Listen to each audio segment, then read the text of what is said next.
Good morning. I am K. Gopal from Madagascar Arts and Science College. Today, I am taking up session 33 in the History of Europe, paper 5 of the Mangalore University. The unit number is 5. In this particular session, I will be explaining the development in the German unification movement after 1848.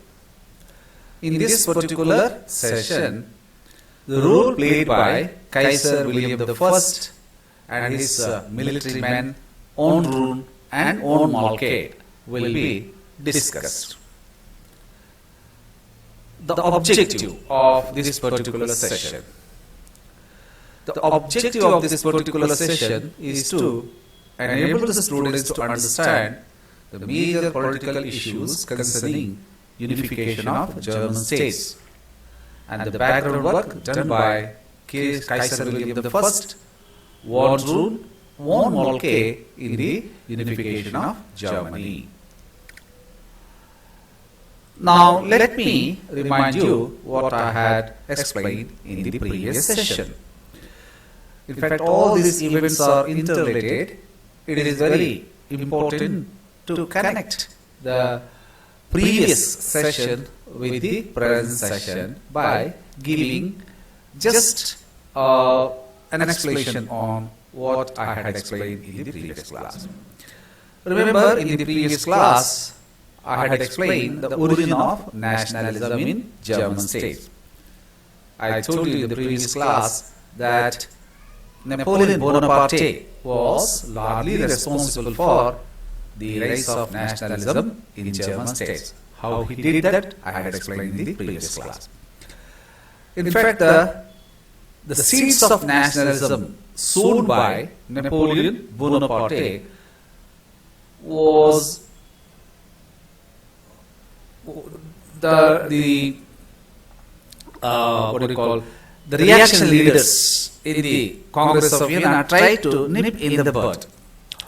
They tried to destroy whatever the good work done by Napoleon Bonaparte in the German states. But they were not totally successful. Of course, for the time being, they were able to set aside the good works done by Napoleon Bonaparte out of revenge.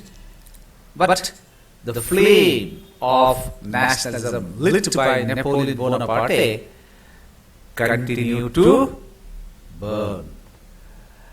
Continue to burn and brighten up. Okay, so up to 1834, the Prussian leadership gradually emerged to the forefront. That means when Prussia introduced uniform system of taxation and tariff and asked the neighboring German states, German princely states to join this Zollverein, and they joined it for their own economic benefit. It led to emergence of Prussia as a leader of the German people. So, Prussia, having emerged as economic leader, now emerged as the political leader too. I will explain that later. Then 1830 and 1848 revolution. Actually, when 1830, the July Revolution and 1848 February Revolution started in Europe, it produced its effect on the German states too. The liberals, nationalists, tried to overthrow the reactionary regime, and they made some unsuccessful attempt to unify Germany. But their attempt ended in total failure because of the dominance of Metternich. Okay, so this is what I had explained in the previous session. Andre ಹಿಂದಿನ session ಅಲ್ಲಿ ನಾನು German ರಾಷ್ಟ್ರೀಯತೆಯ ಬೀಜವನ್ನು ಬಿತ್ತಿದ್ದು ಯಾರು ಹೇಗೆ ಅನ್ನೋದನ್ನು ಹೇಳಿದ್ದೆ, Napoleon Bonaparte. ಆಮೇಲೆ Prussia ಹೇಗೆ ಜರ್ಮನರ ಅನಭಿಷಕ್ತ ಪ್ರಶ್ನಾತೀತ ಮುಖಂಡನಾಗಿ ಹೊರಹೊಮ್ಮಿತು ಅನ್ನೋದನ್ನ, ಅದು ಹೇಗಾಯ್ತು ನಾನು ಹೇಳಿದ್ದೇನೆ, ಝಾಲುರಿನ ಮೂಲಕ. ಈ ಝಾಲುರಿನ್ ಅನ್ನುವಂತ ಏಕರೂಪವಾದಂತಹ ಒಂದು ಸುಂಕದ ಒಂದು ಒಕ್ಕೂಟ ಏನಿದೆ, ಆ ಒಕ್ಕೂಟವನ್ನ ಈ ಜರ್ಮನ್ ರಾಜ್ಯಗಳು ಸೇರಿಕೊಳ್ತವೆ. ಯಾಕಂದ್ರೆ ಅದರಿಂದ ಅವರಿಗೆ ಲಾಭ ಇದೆ, ಆರ್ಥಿಕ ಲಾಭವಿದೆ. ಅವರು ಆ 38 ಜರ್ಮನ್ ರಾಜ್ಯಗಳು ಆಸ್ಟ್ರಿಯಾದ ಅಧೀನಕ್ಕೊಳಪಟ್ಟಿದ್ರು, ಆಸ್ಟ್ರಿಯಾದ ನಿಯಂತ್ರಣಕ್ಕೊಳಪಟ್ಟಿದ್ರು, ಮೆಟರ್ನಿಕ್ನ ನಿಯಂತ್ರಣಕ್ಕೊಳಪಟ್ಟಿದ್ರು ಕೂಡ ಅವರು ಪ್ರಷ್ಯಾದ ನೇತೃತ್ವದ ಝಾಲುರಿನ್ನ ಸೇರುವುದನ್ನು ಯಾರಿಗೂ ತಡೆಯಲಿಕ್ಕೆ ಸಾಧ್ಯ ಆಗಿಲ್ಲ. ಮಾತ್ರ ಅಲ್ಲ, ಪ್ರಷ್ಯಾ ಎಮರ್ಜ್ ಆಸ್ ಇಕಾನಾಮಿಕ್ ಲೀಡರ್. ಮುಂದಿನ ಹೆಜ್ಜೆ ಏನಂದ್ರೆ ರಾಜಕೀಯ ನಾಯಕತ್ವವನ್ನು ವಹಿಸಿಕೊಳ್ಳುವಂಥದ್ದು. ಸೊ ಜರ್ಮನಿ ಏಕೀಕರಣಕ್ಕೆ ಒಬ್ಬ ನಾಯಕರ ಅಗತ್ಯ ಇದೆಯಲ್ಲ, ಆ ನಾಯಕತ್ವ ಯಾರಿಗೆ ಸಿಕ್ತು? ಪ್ರಷ್ಯಾಕ್ಕೆ. ಸೊ ಪ್ರಷ್ಯಾದ ನೇತೃತ್ವದಲ್ಲಿ ಜರ್ಮನರು ಏಕೀಕರಣಗೊಂಡಿತು, ತಿಳಿತಾ? ಆಮೇಲೆ 1830 ಮತ್ತು 48ರ ಕ್ರಾಂತಿಗಳು, ಆ ಕ್ರಾಂತಿ ಈ ಜರ್ಮನ್ ರಾಜ್ಯಗಳಲ್ಲಿ ಯಾಕೆ ವಿಫಲವಾಯಿತು ಅನ್ನೋದನ್ನ ನಾನು ಹಿಂದಿನ ಕ್ಲಾಸ್ನಲ್ಲಿ ಸೆಷನ್ನಲ್ಲಿ ಹೇಳಿದ್ದೇನೆ. ಈಗ ಮುಂದಿನ ಬೆಳವಣಿಗೆಯನ್ನ ನೋಡೋಣ. ಮುಂದಿನ ಬೆಳವಣಿಗೆ ಏನಂತ ಹೇಳಿದ್ರೆ, 1ನೇ ವಿಲಿಯಂ ಮತ್ತು ಆತನ ಪಾತ್ರ. ಈ 1ನೇ ವಿಲಿಯಂ ಅಂದ್ರೆ ಯಾರು ಅನ್ನೋದನ್ನ ತಿಳ್ಕೊಳ್ಳೋಣ. ಈಗ ನಾನು ಈಗಾಗಲೇ ನಿಮ್ಗೆ ಹೇಳಿದ್ದೇನೆ,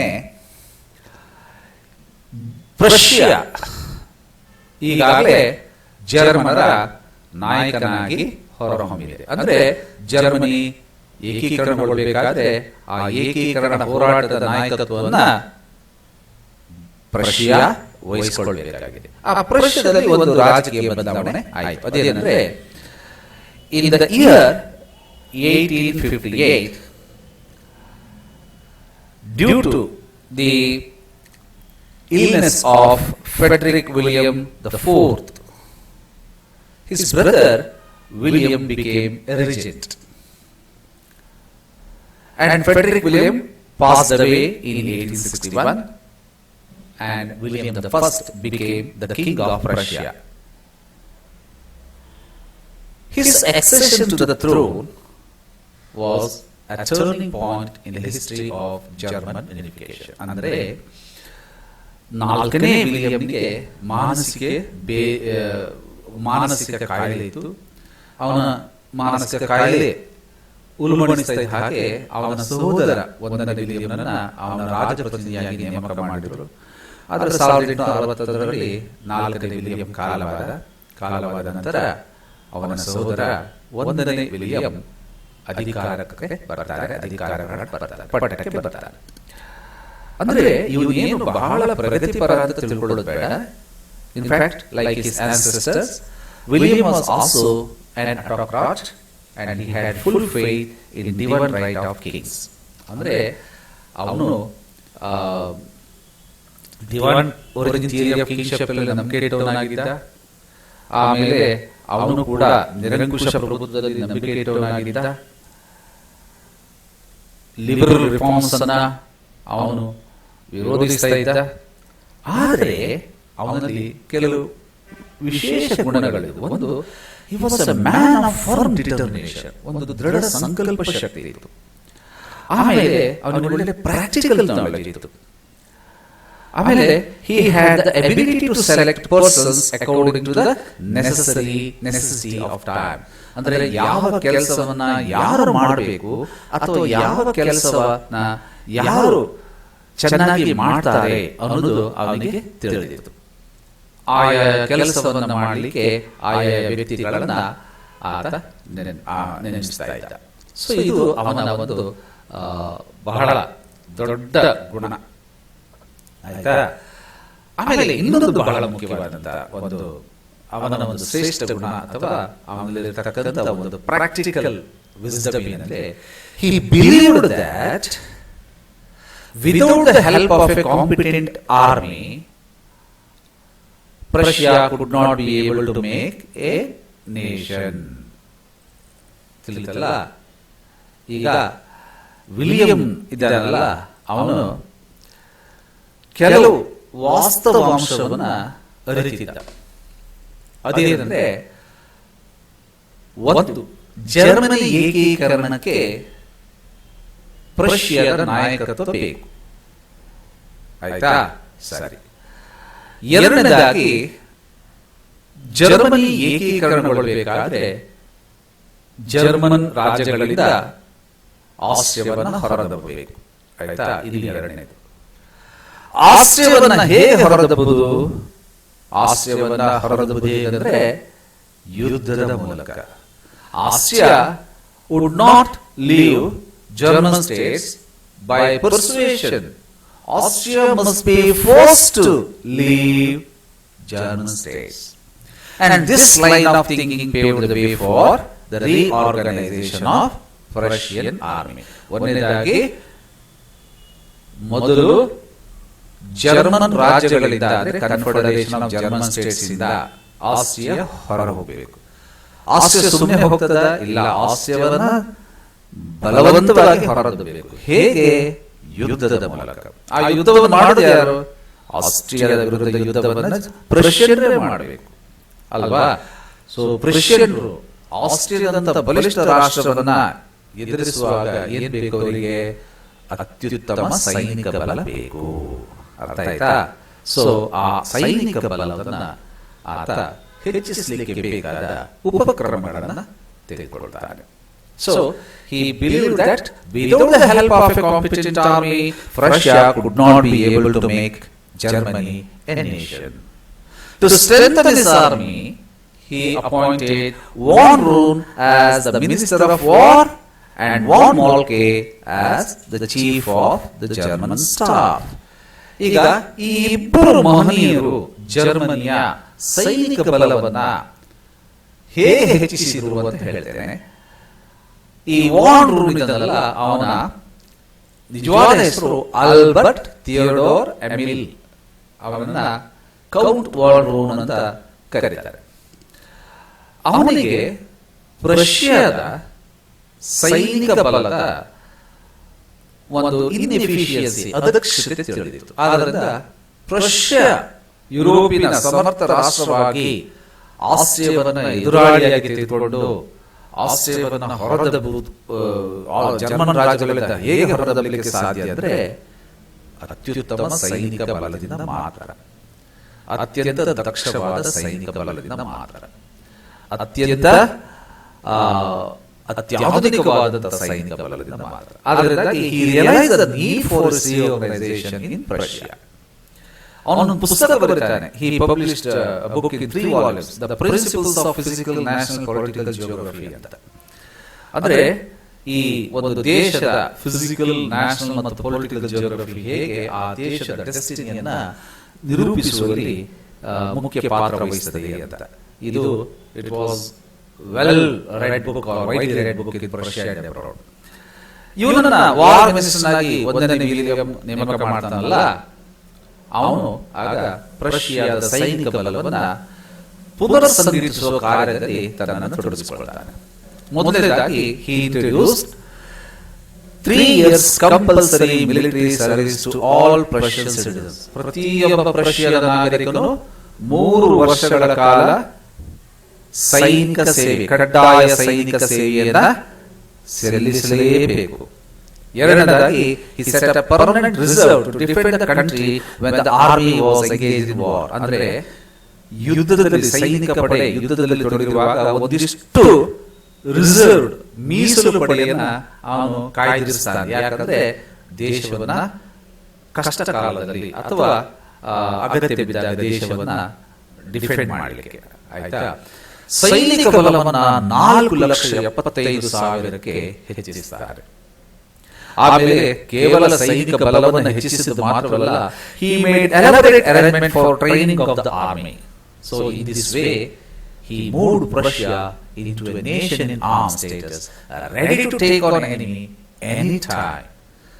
Nation in armed status, ಇಡೀ ದೇಶವೇ ಸೈನ್ಯವನ್ನಾಗಿ ಮಾರ್ಪಡುವುದು, ಇಡೀ ದೇಶವನ್ನೇ ವೈರಿಗಳ ವಿರುದ್ಧ ಎತ್ತಿ ಅವರಲ್ಲಿ ಅವರನ್ನ ಹುರಿದು ಬಿಡಿಸುವಂತಹದ್ದು, ಹೋರಾಡುವಂತೆ ಹಿಡಿದು ಬಿಡಿಸುವಂತಹದ್ದು. ಇನ್ನೊಬ್ಬ ಮಹಾನುಭಾವ ಯಾರಾದ್ರೆ ಹೆಲ್ಮಟ್ ವೋನ್ ಮೋಲ್ಕೆ ಅಂತ. ಅವನು ಪ್ರಷ್ಯಾದ ಸೈನ್ಯದಲ್ಲಿ ವಿವಿಧ ಕೆಪಾಸಿಟೀಸ್ ಅಲ್ಲಿ ಅಥವಾ ವಿವಿಧ ಹುದ್ದೆಗಳಲ್ಲಿ ಸೇವೆ ಸಲ್ಲಿಸಿ 1852ರಲ್ಲಿ 1ನೇ ವಿಲಿಯಂ ಆ 4ನೇ ವಿಲಿಯಂನ ಚೀಫ್ ಆಫ್ ದ ಸ್ಟಾಫ್ ಅಂತ ನೇಮಕ ಮಾಡ್ತಾನೆ.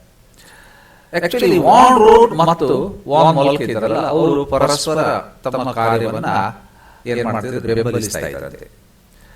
ಇವನ ದೊಡ್ಡ ಸಾಧನೆ ಏನಂದ್ರೆ ಬ್ರೀಚ್ ಲೋಡಿಂಗ್ ನೀಡಲ್ ಗನ್ ಅಂತ ಒಂದು ಗನ್ ಅನ್ನ ಇಂಟ್ರೊಡ್ಯೂಸ್ ಮಾಡ್ತಾರೆ. ಅಂದ್ರೆ ಈ ಗನ್ನಿನ ವೈಶಿಷ್ಟ್ಯತೆ ಏನಂತ ಹೇಳಿದ್ರೆ ಕಡಿಮೆ ಅವಧಿಯಲ್ಲಿ ಹೆಚ್ಚು ಬುಲೆಟ್ಗಳನ್ನ ಇದರ ಮೂಲಕ ಏನ್ ಮಾಡಬಹುದು, ಫೈರಿಂಗ್ ಮಾಡಬಹುದು. ಅದನ್ನ ಆಗ್ಲೇ 1848ರ ದಂಗೆ ನಡೆಸಲಿಕ್ಕೆ ಬಳಸಿ ಅವನು ಬಹಳ ಪ್ರಸಿದ್ಧಿಯನ್ನ ಪಡೆದಿದ್ದ. ಆಮೇಲೆ ಇದೇ ಬ್ರೀಚ್ ಲೋಡಿಂಗ್ ನೀಡಲ್ ಗನ್ ಅಂದ್ರೆ ಇದೆ ಆಗಿನ ಕಾಲದ ಅತ್ಯಾಧುನಿಕವಾದಂತ ಒಂದು ಗನ್. ಆಮೇಲೆ ನ್ಯೂ ಕಮಾಂಡ್ ಟೆಕ್ನಿಕ್ ಅನ್ನ ಇಂಟ್ರೊಡ್ಯೂಸ್ ಮಾಡ್ತಾನೆ. ಅಂದ್ರೆ ಆ ಟೆಕ್ನಿಕ್ ನ ಪ್ರಕಾರ ಇಂಡಿವಿಜುವಲ್ಗೆ ಟರ್ಮ್ ಟಾಸ್ಕ್ ಕೊಡ್ತಾನೆ. ಅಂದ್ರೆ ಈಗ ಇಂಡಿವಿಜುವಲ್ ಕಮಾಂಡರ್ಸ್ ಗಳಿಗೆ ಆಯಾ ಸಂದರ್ಭದಲ್ಲಿ ಕಮಾಂಡ್ ಕೊಡೋದಲ್ಲ, ಅವರಿಗೆ ಒಂದಿಷ್ಟು ಟಾಸ್ಕ್ ಅನ್ನ ವಹಿಸಿಕೊಡೋದು. ನೋಡಿ, ನೀವು ಒಂದು ನಿರ್ದಿಷ್ಟ ಸ್ಥಳದಲ್ಲಿ ಇಷ್ಟು ಕೆಲಸವನ್ನ ಮಾಡಬೇಕು, ಮತ್ತೆ ಅಗತ್ಯ ಬಿದ್ದಾಗ ನೀವೇ ಡಿಸ್ಕ್ರಿಷನ್ ಆಗಿ ನಿರ್ಧಾರವನ್ನ ತೆಗೆದುಕೊಳ್ಳಬಹುದು, ಇಂಡಿಪೆಂಡೆಂಟ್ ಆಗಿ ನಿರ್ಧಾರವನ್ನ ತೆಗೆದುಕೊಳ್ಳಬಹುದು. ಆಯ್ತಾ? ಸೊ ಹೀಗೆ ಈ ಇಬ್ಬರು ವಾನ್ ಮೊಲ್ಕೆ ಮತ್ತು ವಾನ್ ರೂಟ್ ಇದ್ದಾರಲ್ಲ, ಅವರು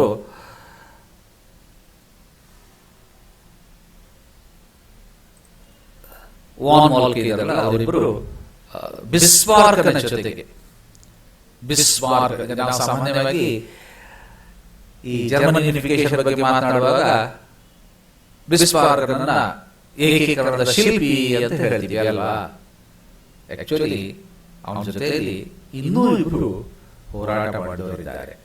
ಅದು ವಾನ್ ರೂಟ್, ವಾನ್ ಮೊಲ್ಕೆ. ಆದರೆ ಅವರು ಹೆಚ್ಚು ಬೆಳಕಿಗೆ ಬಂದಿಲ್ಲ, ಯಾಕಂದ್ರೆ ತೆರೆಯ ಮೇಲೆ ಕೆಲಸ. ಇದಿಷ್ಟು ಈ ಸೆಷನ್ ನಲ್ಲಿ ನಾನು ಹೇಳಬೇಕಾಗಿರುವಂತ ವಿಚಾರ. ಮುಂದಿನ ಸೆಷನ್ ನಲ್ಲಿ ಬಿಸ್ಮಾರ್ಕ್ನ ಬಗ್ಗೆ ತಿಳ್ಕೊಳ್ಳೋಣ. ಸದ್ಯಕ್ಕೆ ಸಾಕು. ನಮಸ್ಕಾರ.